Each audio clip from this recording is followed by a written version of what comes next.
आज 12 अप्रैल 2026 है और अगर target UPSC, state PCS, banking या एसएससी एग्जाम्स हैं तो आज का दिन बहुत क्रूशल होने वाला है। डेफिनेटली। आज का जो स्लाइड डेक है वो काफी डेंस है।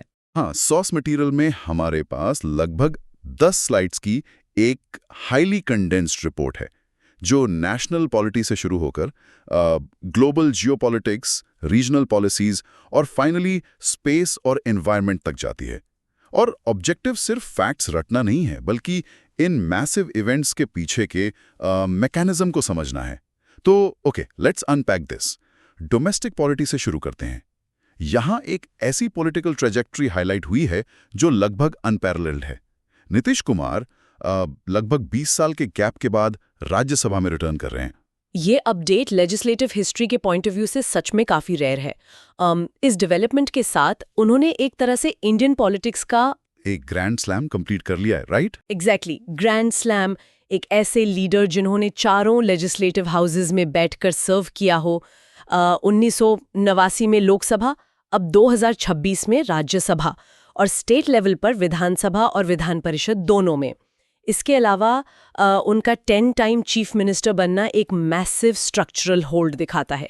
एग्जाम्स अक्सर ऐसी यूनिक कॉन्स्टिट्यूशनल मोबिलिटी पर फोकस करते हैं। बिल्कुल। साथ ही अपर हाउस में एक और हिस्टोरिकल माइलस्टोन क्रिएट हुआ है, नारी शक्ति वंदन अधिनियम, जिसे कॉमनली विमेन्स रिजर्वेशन बिल कहते हैं। उसका ऑफिशियल अप्रूवल टाइमलाइन अब सेट हो चुका है। ये 2029 के जनरल इलेक्शन से फॉर्मली अप्लाई होगा, जिसमें 33% रिजर्वेशन लीगली मैंडेट किया जाएगा। राइट। और इसी मोमेंटम के बीच राज्यसभा में कुछ बहुत की ओथ टेकिंग सेरेमनीज भी हुई हैं, जैसे हरिवंश नारायण सिंह रीनॉमिनेट हुए हैं एज डेप्यूटी चेयरमैन। और एक नाम और भी ज्यादा बात ब्रेकिंग है, मेनका गुरुस्वामी।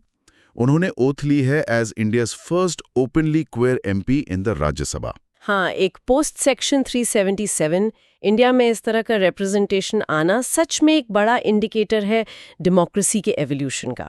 सही कहा आपने। वैसे क्योंकि हम लगातार अपर हाउस की बात कर रहे हैं तो एस्पिरेंट्स को आर्टिकल 80 का क्विक स्ट्रक्चरल ब्रेकडाउन याद रखना चाहिए। इसके हिसाब से राज्यसभा की टोटल स्ट्रेंथ में 233 मेंबर्स एक्सप्लिसिटली स्टेट्स और यूनियन टेरिटरी सिलेक्ट होते हैं और एग्जैक्टली 12 मेंबर्स प्रेसिडेंट नॉमिनेट करते हैं। बिल्कुल। इस कॉन्स्टिट्यूशनल डिस्कशन को थोड़ा आगे ले जाते हैं। हाल ही में गोवा असेंबली ने सीपीए यानी कॉमनवेल्थ पार्लियामेंट्री एसोसिएशन उसको होस्ट किया। ये इंडिया रीजन जोन 7 कॉन्फ्रेंस थी, जिसे फॉर्मली इनॉग्रेट किया लोकसभा स्पीकर ओम बिरला ने। इस कॉन्फ्रेंस के मेजर थीम्स क्या थे? इसके मेजर थीम्स थे youth in developed India 2047, international trade और कोस्टल कनेक्टिविटी। यहाँ थोड़ा हिस्टोरिकल कॉन्टेक्स्ट दे दूं, सीपीए कोई नया प्लेटफॉर्म नहीं है। ये 1911 में एस्टैब्लिश हुआ था और इसका एचक्यू लंदन में है। अच्छा, और क्योंकि ओम बिरला वहां थे तो यहाँ दो बहुत इंपॉर्टेंट आर्टिकल्स रेलेवेंस में आते हैं, आर्टिकल 100 और आर्टिकल 1110। हाँ, आर्टिकल 100 स्पीकर के कास्टिंग वोट को आउटलाइन करता है, यानी नॉर्मल सर्कमस्टांसेस में स्पीकर वोट नहीं करते, लेकिन जब टाई हो जाए तब उनका वोट डिसाइडिंग होता है। और आर्टिकल 110 मनी बिल को डिफाइन करता है। ये दोनों तो प्रिलिमिनरी एग्जाम्स के एब्सोल्यूट फेवरेट्स हैं। लेकिन एडमिनिस्ट्रेटिव अपडेट्स में एक बहुत हैवीवेट न्यूज़ है। मिनिस्ट्री ऑफ होम अफेयर्स ने सेंसस 2027 का प्रीव्यू रिलीज किया है। ये इंडिया का पहला फुली डिजिटल और कास्ट बेस्ड इन्यूमरेशन होने वाला है। राइट। और इसके मैस्कॉट्स भी लॉन्च हुए हैं ना? हाँ, मास्कॉट्स का नाम प्रगति और विकास रखा गया है और सैंड आर्टिस्ट सुदर्शन पटनायक को इसका ऑफिशियल ब्रांड एम्बेसडर बनाया गया है। इसके साथ ही सिविल सर्वेंट्स के लिए कर्मयोगी साधना सप्ताह का भी वर्चुअल लॉन्च किया गया पीएम द्वारा। अब यहाँ मैं एक कंसेप्चुअल सवाल पूछना चाहता हूँ। एक तरफ विमेन्स रिजर्वेशन है 2029 के लिए और दूसरी तरफ ये 2027 का डिजिटल सेंसस। इन दोनों मेगा इवेंट्स के बीच का मैकेनिकल लिंक क्या है? If we connect this to the bigger picture, तो इन दोनों पिलर्स के बीच का ब्रिज है डीलिमिटेशन। Delimitation, okay. हाँ, इसको समझना बहुत जरूरी है। आप सिंपली पेपर पर साइन करके अचानक से कॉन्स्टिट्यूएंसीज में सीटें रिजर्व नहीं कर सकते। डेमोग्राफिक शिफ्ट होती है। एक highly accurate caste based baseline चाहिए होती है। तो यानी 2027 का सेंसस वो रॉ डेटा देगा। एग्जैक्टली। बिना उस डीप न्यूमेरिकल क्लैरिटी के डीलिमिटेशन कमीशन बाउंड्रीज रीड्रॉ नहीं कर सकता और विदाउट दैट 2029 में नारी शक्ति अधिनियम इंप्लीमेंट करना इम्पॉसिबल होगा। वाओ, ये सिर्फ 2 अलग न्यूज़ अपडेट्स नहीं हैं, ये एक ही मैसिव स्ट्रक्चरल ओवरहॉल के स्टेप 1 और स्टेप 2 हैं। पर here's where it gets really interesting. जब देश के अंदर इतना रैपिड अपडेट हो रहा है तो ग्लोबल स्टेज पर हमारा स्कोर कार्ड कैसा है? एक बहुत ही स्टार्क डाइकोटमी नजर आती है। डाइकोटमी कैसे? अब प्योर डेटा देखिए, नागोया प्रोटोकॉल के IRCC इशुएंस में हम ग्लोबली फर्स्ट रैंक पर हैं। IRENA रिन्यूएबल एनर्जी कैपेसिटी में हम थर्ड हैं। हाँ, वो तो बहुत पॉजिटिव इंडिकेटर्स हैं। पर जैसे ही डेटा शीट आगे बढ़ती है, वर्ल्ड ट्रेड ऑर्गेनाइजेशन जो जनीवा में 1995 में बना, उसकी ग्लोबल एक्सपोर्ट रैंकिंग में हम 19वें पर हैं, हेनली पासपोर्ट में 75th, करप्शन इंडेक्स में 91st, सस्टेनेबल डेवलपमेंट में 99th। नंबर्स गिरते जा रहे हैं। और लोअर टियर में तो पूछिए मत, पीस इंडेक्स 115वां, हैप्पीनेस 116वां, HDI 130वां, जेंडर गैप 131वां और प्रेस फ्रीडम में 151वां। एक साइड हम नगोया प्रोटोकॉल में नंबर 1 है और दूसरी साइड इन सोशो पॉलिटिकल मार्कर्स में इतने पीछे। इस कॉन्ट्रास्ट का बिना किसी बायस के क्या सेंस बनाया जाए? देखिए, एक मैच्योर एस्पिरेंट को इस कॉन्ट्रडिक्शन से डिस्ट्रैक्ट नहीं होना चाहिए। मैं बताती हूँ। इंडिसेस को मेंटली 2 डिफरेंट फ्रेमवर्क्स में प्रोसेस करना चाहिए। पहला है economic and environmental.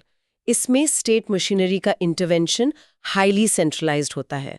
Solar panels लगाने हैं, डेटाबेस बनाना है, तो मशीनरी तेजी से टारगेट मीट करती है। राइट, वो प्योरली टेक्निकल है। बिल्कुल। पर दूसरा फ्रेमवर्क है socio political indicators. Gender gap कम करना या करप्शन इंडिसेस सुधारना सिर्फ एक नया कानून पास करने से नहीं होता। ये इश्यूज सेंचुरीज पुराने कल्चरल नॉर्म्स में डीपली एम्बेडेड होते हैं। तो आप कह रहे हैं कि हमारा हार्डवेयर जल्दी अपडेट हो रहा है पर सॉफ्टवेयर स्लो है? सही पकड़ा।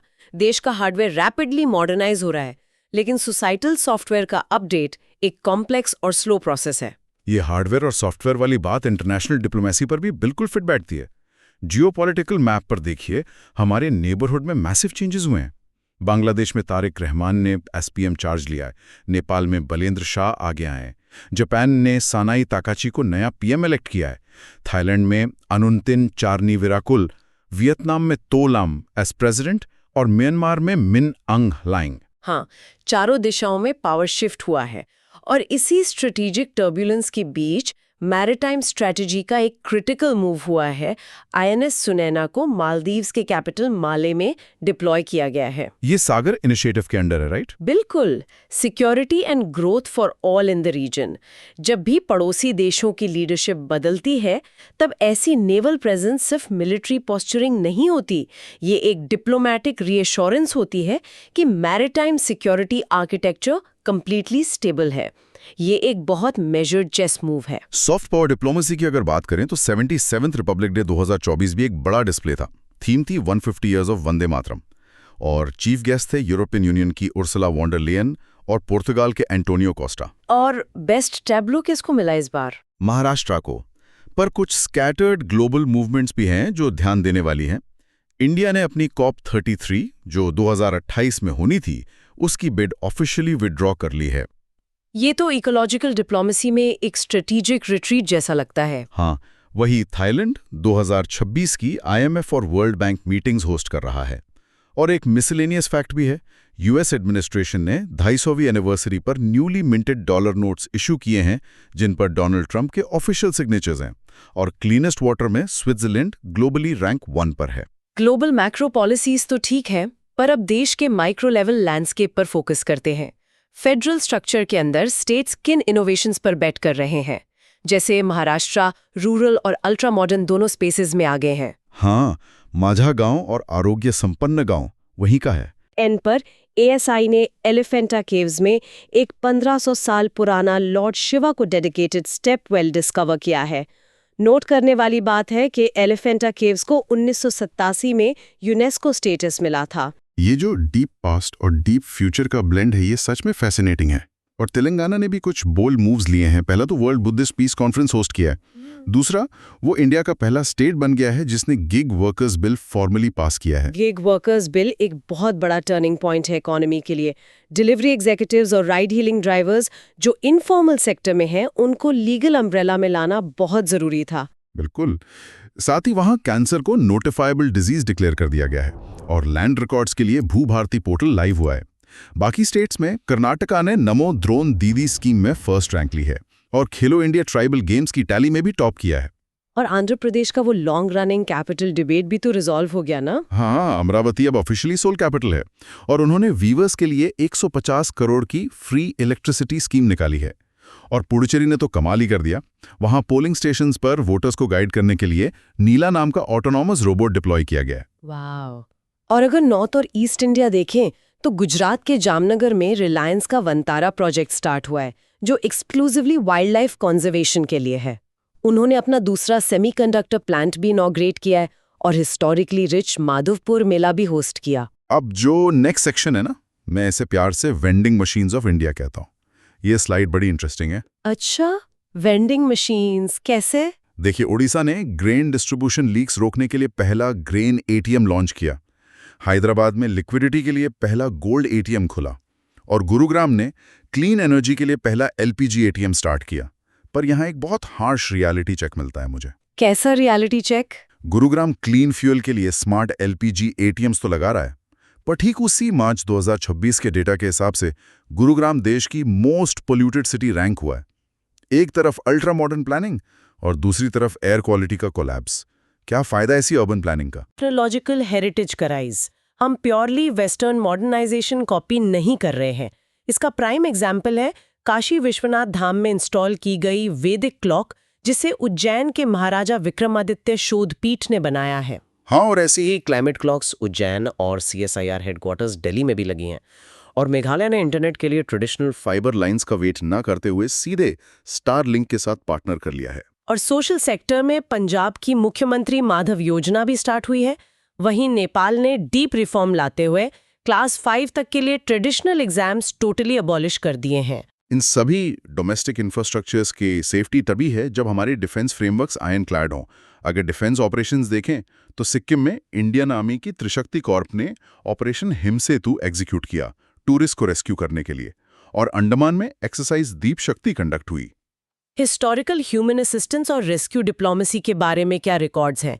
ये लिस्ट बहुत इंपॉर्टेंट है एस्पिरेंट्स के लिए। हाँ, मैं इसको एक rapid match the following style में बोलता हूँ, ध्यान दीजिएगा।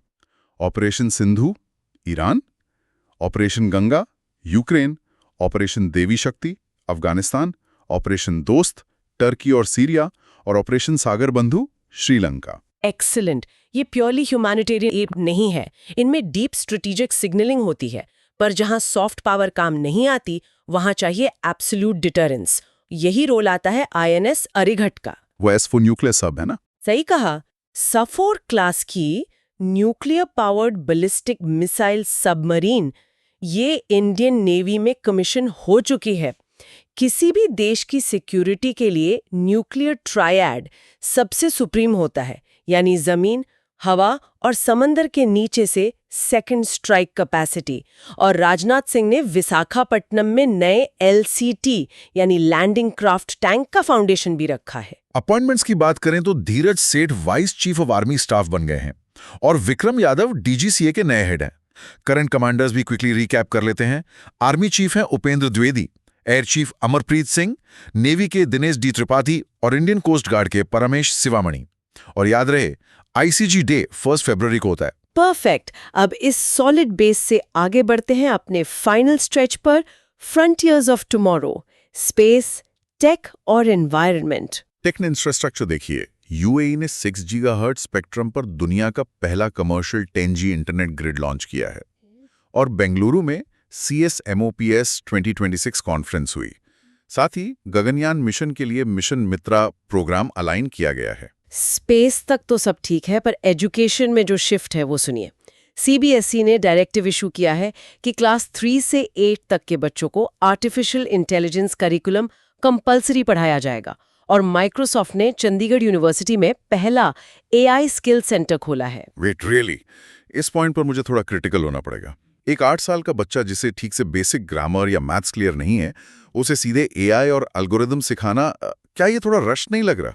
This raises an important question. मैं मानती हूँ ये स्केप्टिसिज्म बहुत नेचुरल है, पर आज से 20 साल पहले सोचिए, जब हम लोग स्कूल में थे, हमें MS पेंट या टर्टल लोगो सिखाते थे, जबकि बाहर विंडोज और इंटरनेट का एक्सप्लोजन हो रहा था।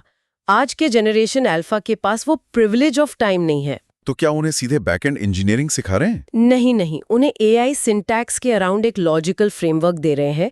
आने वाले 10 सालों में एआई एक टूल नहीं, इलेक्ट्रिसिटी जैसा बेसिक फाउंडेशन होगा।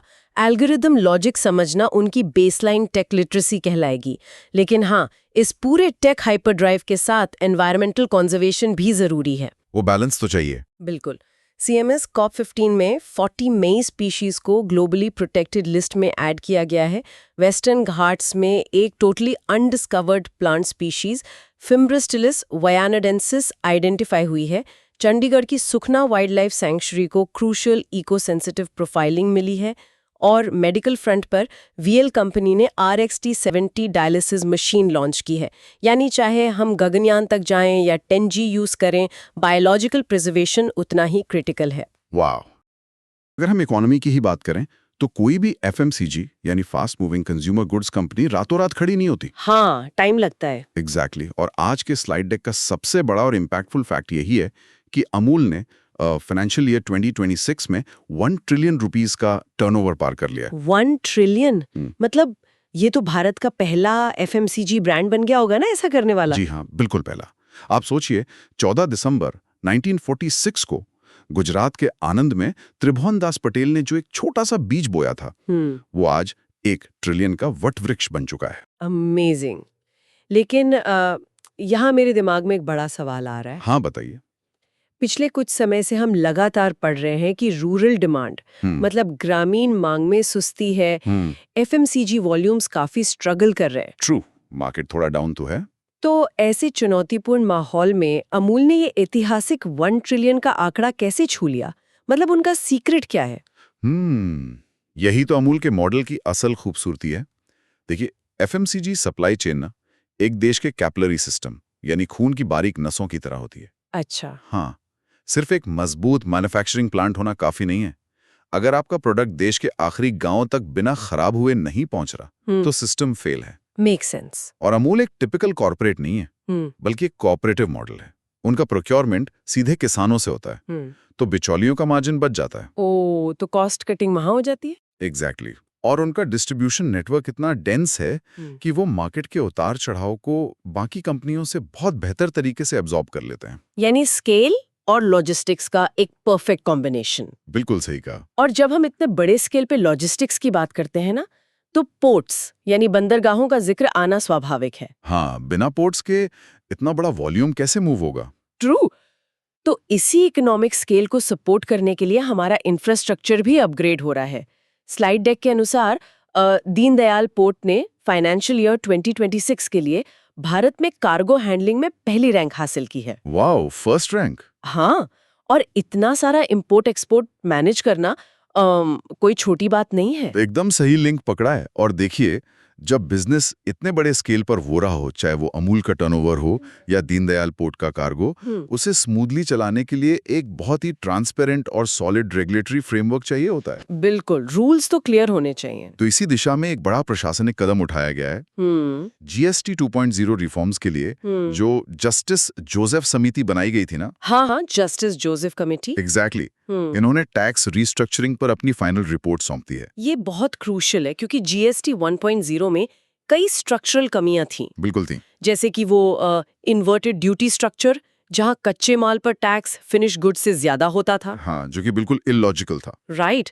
तो जस्टिस जोसेफ कमेटी का मेन पर्पस इन्हीं विसंगतियों को दूर करके टैक्स सिस्टम को ज्यादा लॉजिकल बनाना है, ताकि बिजनेसेस को लिटिगेशन में कम और ग्रोथ में ज्यादा समय मिले। बिल्कुल सही। और बिजनेस में ट्रांसपेरेंसी लाने के लिए ना वाणिज्य मंत्रालय यानी मिनिस्ट्री ऑफ कॉमर्स ने भी एक नया कदम उठाया है। अच्छा, क्या किया है उन्होंने? पब्लिक प्रोक्योरमेंट के लिए जेम पोर्टल यानी गवर्नमेंट ई मार्केट प्लेस का नया वर्जन लॉन्च किया गया है। ओह, नाइस। हाँ, सरकारी खरीद में पहले जो लाल फीताशाही होती थी ना, GM पोर्टल उसे काफी हद तक खत्म कर रहा है। ये तो बहुत पॉजिटिव स्टेप है। और इसके अलावा फाइनेंस और इन्वेस्टमेंट की दुनिया से भी एक बड़ी खबर है। वो क्या? सेबी ने बजाज को पोर्टफोलियो मैनेजमेंट सर्विसेज यानी PMS शुरू करने की आधिकारिक मंजूरी दे दी है। ओह, ये तो मार्केट के लिए एक बहुत ही क्रिटिकल मूव है। बिल्कुल है।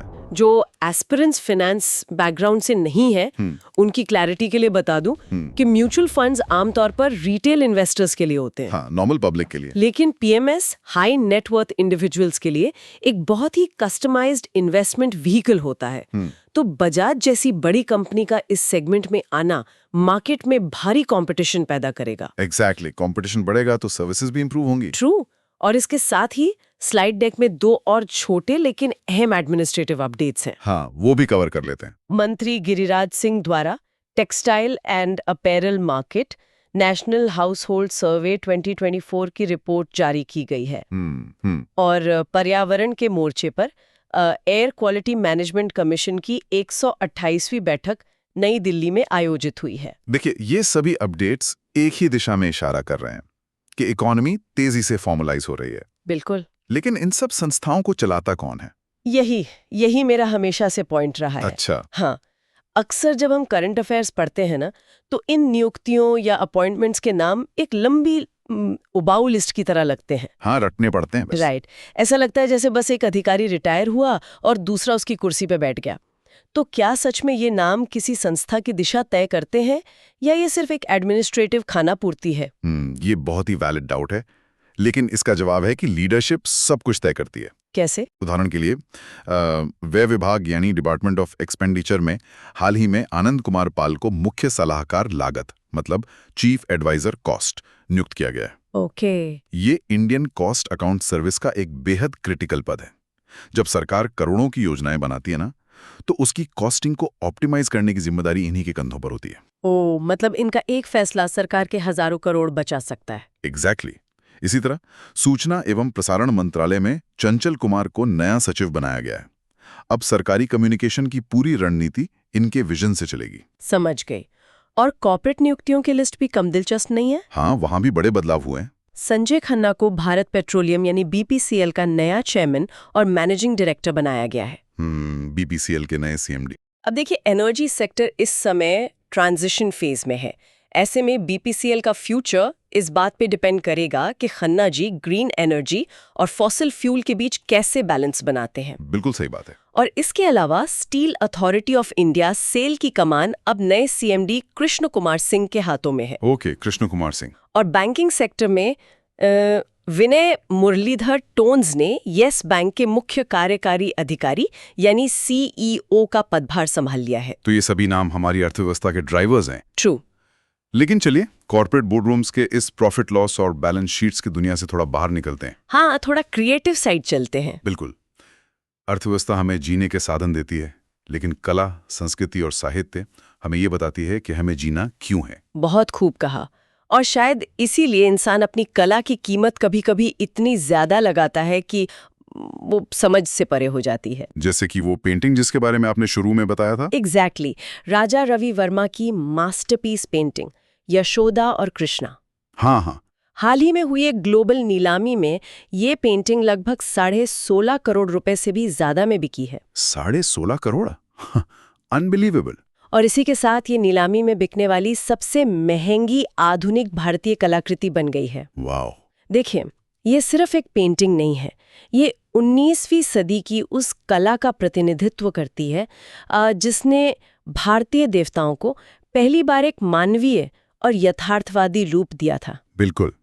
कला का ये बाजारी मूल्य हमारी कल्चरल हेरिटेज की ग्लोबल अहमियत को दिखाता है। सही बात है। और इसी कल्चरल एक्सीलेंस को मान्यता देने के लिए कई प्रमुख पुरस्कारों की घोषणा भी की गई है। एस्पिरेंट्स को इन पुरस्कारों और विजेताओं के नाम बहुत ध्यान से समझने चाहिए। बिल्कुल, ये एग्जाम्स में पक्का आते हैं। तो इस वर्ष का लता दीनानाथ मंगेशकर पुरस्कार 2026 नोबेल शांति पुरस्कार विजेता कैलाश सत्यार्थी को दिया जा रहा है। बहुत ही डिजर्विंग है वो। हाँ, और ये सम्मान उन्हें 24 अप्रैल को पुणे में प्रदान किया जाएगा। और साहित्य के क्षेत्र में तो इस बार दिग्गजों का जमावड़ा है। हाँ, कुछ बड़े नाम है लिस्ट में।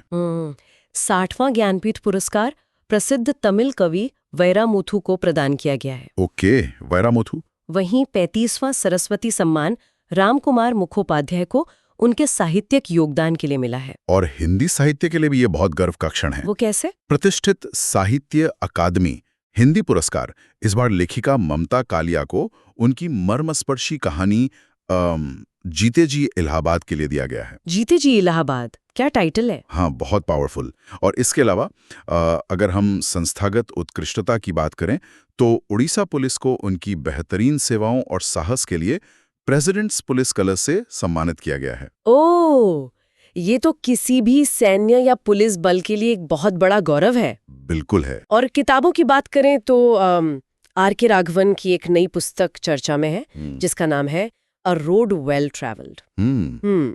और एक बहुत बड़ा इंटरनेशनल अपडेट भी है। अच्छा, इंटरनेशनल क्या है? मशहूर लेखिका अरुंधति रॉय को उनकी कृति रॉय के लिए USA national book critics circle award से नवाजा गया है। वाओ। भारतीय लेखकों का ग्लोबल मंच पर यह दबदबा वाकई काबिले तारीफ है। ट्रू। और देखिए, संस्कृति सिर्फ किताबों में नहीं होती, वो हमारे जनजीवन और त्योहारों में भी बसती है। बिल्कुल। हाल ही में असम में वसंत के आगमन का प्रतीक रोंगाली बिहू मनाया गया। हाँ। और नागालैंड में एओ ले एंग स्प्रिंग फेस्टिवल का भव्य आयोजन हुआ। नाइस। ये फेस्टिवल्स भी अक्सर मैच द फॉलोइंग वाले क्वेश्चंस में आ जाते हैं। एग्जैक्टली। और इन खुशियों के बीच हमें उन महान विभूतियों को भी याद करना चाहिए जिन्होंने हाल ही में हमें अलविदा कहा है। जी बिल्कुल। 96 वर्षीय दिग्गज क्रिकेटर सीडी गोपीनाथ, 74 वर्षीय प्रसिद्ध रूसी मिसाइल डिजाइनर अलेक्जेंडर और 94 वर्षीय अनुभवी राजनेता मोहित सिन्हा के बेई का निधन हो गया है।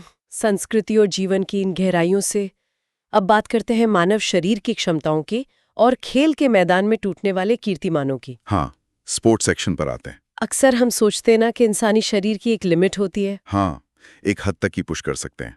लेकिन गोरखपुर की एक शिक्षिका दिव्या सिंह ने उन सभी लिमिट्स को गलत साबित कर दिया है। अच्छा, क्या किया उन्होंने?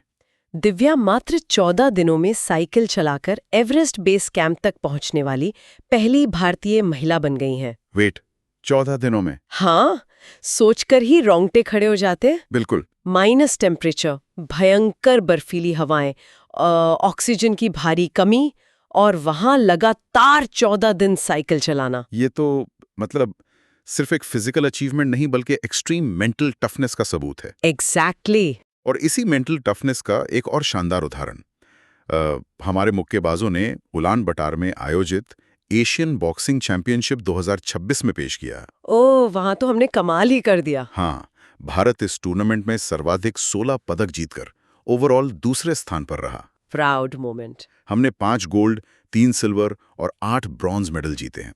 और सबसे दिलचस्प और गर्व करने वाली बात पता है क्या है? क्या? इन 16 में से 10 पदक हमारी महिला टीम ने जीते हैं। वाह, महिला मुक्केबाजों ने तो सच में रिंग में आग लगा दी। बिल्कुल। एस्पिरेंट्स को इन गोल्ड मेडलिस्ट के नाम और उनकी वेट कैटेगरी एकदम क्लियर होनी चाहिए। हाँ, ये बहुत इंपॉर्टेंट है। 48 केजी वर्ग में मीनाक्षी हुड्डा, 54 केजी में प्रीति पवार, 60 केजी में प्रिया घनघस और 70 केजी वर्ग में अरुंधति चौधरी ने स्वर्ण पदक पर कब्जा किया। अमेजिंग। वहीं पुरुष वर्ग में विश्वनाथ सुरेश ने 50 केजी कैटेगरी में गोल्ड जीतकर देश का नाम रोशन किया। बहुत बढ़िया। और इसके अलावा खेल जगत में कुछ और भी बड़े माइलस्टोन्स अचीव हुए हैं इस डेक में। और क्या है स्पोर्ट्स में? अभय सिंह को squash men's Asian fed player of the year चुना गया है। ओके। और पैरा स्पोर्ट्स में तो एक अविश्वसनीय इतिहास रचा गया है। पायल नाग एक अंतर्राष्ट्रीय स्वर्ण पदक जीतने वाली पहली क्वाड्रिप्लेजिक एथलीट बन गई हैं। ओह माय गॉड, पहली क्वाड्रिप्लेजिक एथलीट, ये तो बहुत ही इंस्पायरिंग है। एग्जैक्टली। रग्बी की बात करें तो रग्बी प्रीमियर लीग 2026 का दूसरा संस्करण हैदराबाद में आयोजित किया जा रहा है। और क्रिकेट में रोहित शर्मा को ICC T20 वर्ल्ड कप का ब्रांड एम्बेसडर बनाया गया है।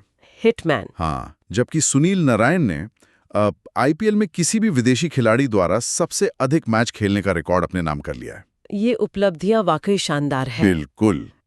लेकिन यहाँ हमें रुककर एक बहुत ही कड़वे सच का सामना करना पड़ेगा। वो क्या? एक तरफ हम मेडल टैली में ऊपर जा रहे हैं, लेकिन इस स्लाइड डेक में ना एक और डेटा है जो काफी अलार्मिंग है।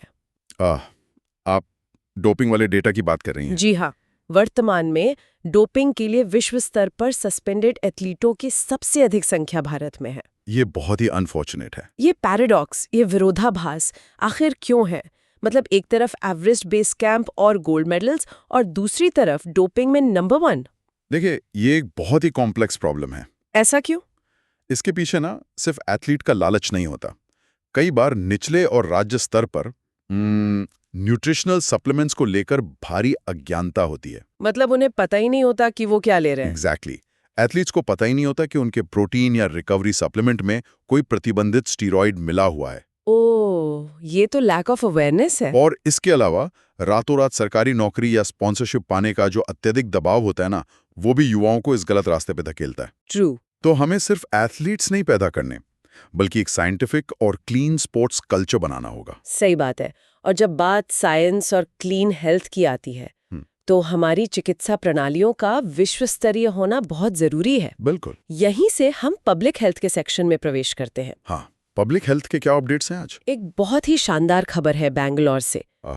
केंद्रीय आयुर्वेद अनुसंधान संस्थान यानी CARI, वो पहला ऐसा संस्थान बन गया है जिसने CCRAS के तहत अपनी क्लिनिकल प्रयोगशाला मुख्य रूप से बायोकेमिस्ट्री और हेमेटोलॉजी के लिए ISO 15189.2022 मान्यता प्राप्त की है। वाओ, देखिए ये कोई आम सर्टिफिकेट नहीं है। हाँ, ISO सर्टिफिकेशन मिलना तो बड़ी बात है। बिल्कुल। आयुर्वेद पर ना अक्सर ये आरोप लगता है कि उसके पास मॉडर्न क्लिनिकल वैलिडेशन नहीं है। ट्रू, लोग साइंटिफिक प्रूफ मांगते हैं। एग्जैक्टली। ऐसे में एक आयुर्वेदिक संस्थान की लैब को बायोकेमिस्ट्री के लिए इंटरनेशनल ISO सर्टिफिकेशन मिलना ये साबित करता है कि अब पारंपरिक ज्ञान को मॉडर्न साइंस की कसौटी पर भी खरा उतारा जा रहा है। बिल्कुल सही कहा। और पब्लिक हेल्थ को लेकर जागरूकता बढ़ाने के लिए कुछ महत्वपूर्ण दिवस भी मनाए गए। हाँ, इम्पोर्टेंट डेज तो एग्जाम्स का फेवरेट टॉपिक है। एग्जैक्टली। 10 अप्रैल को राष्ट्रीय युवा HIV एड्स जागरूकता दिवस मनाया गया ताकि युवाओं में संक्रमण को लेकर जो भ्रांतियां हैं उन्हें दूर किया जा सके। ओके, 10 अप्रैल। ठीक इसके अगले दिन 11 अप्रैल को विश्व पार्किंसंस दिवस 2026 मनाया गया। अब पार्किंसंस एक न्यूरो डीजेनरेटिव विकार है जिसमें दिमाग के नर्व सेल्स डैमेज होने लगते हैं। इस वर्ष इसकी थीम थी ब्रिज द केयर गैप, यानी देखभाल के अंतर को पाटना। ये थीम्स अक्सर पूछी जाती हैं। हाँ, और इसके साथ ही 11 अप्रैल को पूरे देश में महान समाज सुधारक ज्योतिराव फूले जयंती भी मनाई गई। तो मतलब हमने कॉर्पोरेट से लेकर स्पोर्ट्स और पब्लिक हेल्थ तक एक बहुत बड़ा दायरा कवर कर लिया है आज। बिल्कुल। अब समय आ गया है ये देखने का कि कौन सी जानकारी हमारे दिमाग में कितने अच्छे से सेट हुई है। Knowledge check time. यस। चलिए आज के 6 सबसे महत्वपूर्ण MCQs का एक रैपिड फायर रिवीजन करते हैं। बिल्कुल, देखते हैं कितने फैक्ट्स कनेक्ट हुए हैं। आप सवाल पूछिए। तो पहला सवाल, नमो ड्रोन दीदी योजना के तहत महिला स्वयं सहायता समूहों यानी SHGs को ट्रेनिंग देने में किस राज्य ने प्रथम स्थान प्राप्त किया है? इसका जवाब है कर्नाटक। बिल्कुल सही। और देखिए, इस योजना का उद्देश्य सिर्फ ड्रोन उड़ाना नहीं है, बल्कि एग्रीकल्चरल सप्लाई चेन में महिलाओं को एक टेक्निकल स्टेक होल्डर बनाना है। कर्नाटक ने इसमें सबसे बेहतरीन काम किया है। ग्रेट। दूसरा सवाल, CCRAS के तहत ISO 15189 2022 मान्यता प्राप्त करने वाला पहला संस्थान कौन सा है? ये तो बहुत आसान है, अभी हमने डिस्कस किया। हाँ, केरला, बैंगलोर। ये आयुर्वेद और मॉडर्न लैब टेस्टिंग का बेहतरीन संगम है। सही जवाब। अब तीसरा सवाल काफी ट्रिकी है, इसे ध्यान से समझना होगा। अच्छा, बताइए। फंसे हुए पर्यटकों को बचाने के लिए भारतीय सेना द्वारा ऑपरेशन हिम सेतु किस राज्य में लॉन्च किया गया? ये अच्छा सवाल है। हाँ, अक्सर लोग इसमें हिमाचल या उत्तराखंड गेस कर लेते हैं। लेकिन इसका सही जवाब है सिक्किम। एग्जैक्टली। हाल ही में भारी बर्फबारी के कारण सिक्किम में कई पर्यटक फंस गए थे और भारतीय सेना ने अपनी त्वरित कार्रवाई से इस ऑपरेशन हिम सेतु के जरिए उन्हें सुरक्षित निकाला। ग्रेट। चौथा सवाल स्पोर्ट्स से है। एशियाई मुक्केबाजी चैंपियनशिप 2026 में भारत ने कुल कितने पदक जीते? कुल 16 पदक। 5 गोल्ड, 3 सिल्वर और 8 ब्रॉन्ज, जिसमें से 10 पदक सिर्फ महिलाओं के थे। बहुत बढ़िया। पांचवा सवाल एक बहुत ही बड़े गवर्नेंस इनिशिएटिव से जुड़ा है। ओके। भू भारती डिजिटल पोर्टल और कैंसर को नोटिफाइबल डिजीज घोषित करने वाला राज्य कौन सा है? इसका सही उत्तर है तेलंगाना। राइट। और यहाँ ये समझना जरूरी है कि कैंसर को नोटिफाइबल डिजीज घोषित करने का क्या मतलब है। हाँ, इसका क्या इम्पैक्ट होगा? इसका सीधा अर्थ है कि अब राज्य के किसी भी क्लिनिक या अस्पताल में कैंसर का कोई भी नया केस आता है तो उसे कानूनी रूप से तुरंत सरकार को रिपोर्ट करना होगा। ओ, तो डेटा ट्रैकिंग इजी हो जाएगी। एग्जैक्टली। इससे सरकार के पास रियल टाइम डेटा आएगा और हेल्थ केयर बजटिंग ज्यादा सटीक हो सकेगी। एकदम crystal clear explanation. Thank you. और आज का हमारा आखिरी एमसीक्यू, वित्त मंत्रालय के व्यय विभाग में मुख्य सलाहकार लागत किसे नियुक्त किया गया है? इसका सही उत्तर है आनंद कुमार पाल। परफेक्ट। तो इसी के साथ 12 अप्रैल 2026 के करंट अफेयर्स स्लाइड डेक का ये विस्तृत डीप डाइव बिल्कुल। अपने अंतिम पड़ाव पर पहुंचता है। बिल्कुल। अगर आज के पूरे सेशन का एक निचोड़ निकाला जाए तो वो क्या होगा? एक तरफ अमूल जैसी संस्था है जो 1946 में एक छोटे से कमरे से शुरू होके आज 1 ट्रिलियन रुपए की अर्थव्यवस्था बन गई है। ट्रू। और दूसरी तरफ हमारी क्वाड्रिप्लेजिक एथलीट पायल नाग हैं, जिन्होंने तमाम शारीरिक सीमाओं को तोड़ते हुए इंटरनेशनल लेवल पे गोल्ड मेडल जीता है। दोनों ही बहुत इंस्पायरिंग हैं। हाँ, ये दोनों ही कहानियां हमें एक बहुत बड़ा सबक देती हैं, निरंतरता यानी कंसिस्टेंसी और दृढ़ संकल्प। बिल्कुल। देखिए, कोई भी बड़ा लक्ष्य या कोई भी बड़ा एग्जाम ना एक दिन की पढ़ाई से क्लियर नहीं होता। सही बात है। जिस तरह अमूल को अपना डिस्ट्रीब्यूशन नेटवर्क बनाने में दशक लगे, उसी तरह एग्जाम की तैयारी में भी इन छोटे छोटे तथ्यों का नियमित रिवीजन ही वो नेटवर्क बनाता है जो अंततः सिलेक्शन करवाता है। एग्जैक्टली। छोटी छोटी जानकारियां ही बड़े रिजल्ट्स में कंपाउंड होती हैं। बहुत खूब कहा।